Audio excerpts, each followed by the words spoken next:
أعوذ بالله من الشيطان الرجيم.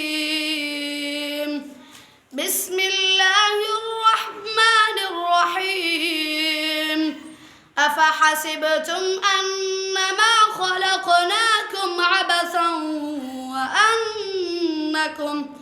وأنكم إلينا لا ترجعون. فتعالى الله الملك الحق لا إله إلا هو رب العرش الكريم. ومن يدع مع الله إلها آخر لا برهان له به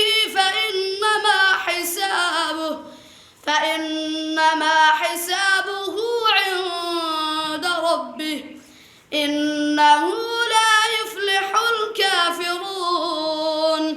وقل رب اغفر وارحم وأنت خير الراحمين.